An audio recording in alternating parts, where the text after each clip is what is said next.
Buon pomeriggio anche da parte mia e grazie intanto alla dottoressa Paola Visentini e a tutto il Museo di Storia Naturale per aver organizzato, pianificato questo momento di incontro, di riflessione, di approfondimento insieme all'Associazione Ardito Desio, insieme alla famiglia che saluto e che ringrazio. Io ero assessore quando tra virgolette, si iniziò insieme a Giuseppe Muscio, che è qui in sala. Iniziammo diciamo, concretamente tra virgolette, a finalizzare l'arrivo dell'archivio qui. Ricordo che l'archivio Desio quella volta ancora era a Roma, era presso i locali del CAI. Mi ricordo la Mariella Desio, lo dicevo poco fa alla figlia, che in un incontro insomma, in cui che facemmo a Roma, arrivò ad un'età non più giovanissima in scooter, mostrando insomma una grande tempra, una determinazione che credo anche suo padre insomma abbia avuto nella sua lunga vita e in quello che ha fatto.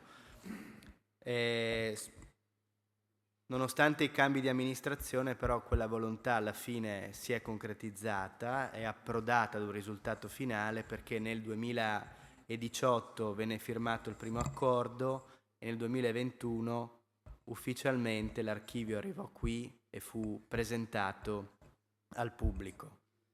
Da allora ci sono state diverse tappe, non siamo rimasti fermi, abbiamo mostrato anche l'archivio, lo stiamo mostrando con la mostra Dietro le Quinte, che i visitatori oggi possono trovare qui, in questo spazio museale semiaperto, perché ancora sapete che sono in corso, diciamo, il museo manca ancora di qualche lotto per essere completamente restituito, però intanto in questa che possiamo definire una tappa intermedia, il pubblico può assaggiare cosa c'è dietro o dentro le collezioni del museo, tra cui appunto anche l'archivio Desio. E come diceva il dirigente, la digitalizzazione, abbiamo partecipato ad un bando nazionale,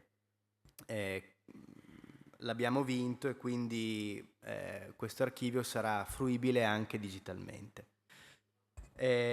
Molto però vogliamo continuare a fare. Il museo ha chiaramente un ruolo culturale, un ruolo sociale, un ruolo educativo imprescindibile.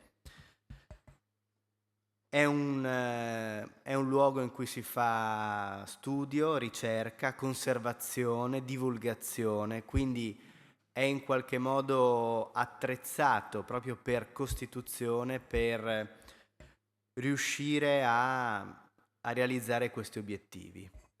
Questo archivio è un archivio di grandissimo valore, è un archivio che la famiglia e prima di tutto Ardito Desio hanno costruito grazie a un'attività di carattere scientifico e divulgativo di primo piano a livello internazionale. È un archivio che ha dentro il Novecento, ha dentro le esplorazioni appunto naturalistiche, ha dentro tanti viaggi, ha dentro anche delle tragedie come il Vajont nel 1963, ed è un archivio che qui, almeno dal nostro punto di vista, ci sta molto bene, visto che Ardito Desio era nato a Palmanova, era friulano e non ha mai dimenticato questo legame con questa terra. Ecco, noi siamo quindi orgogliosi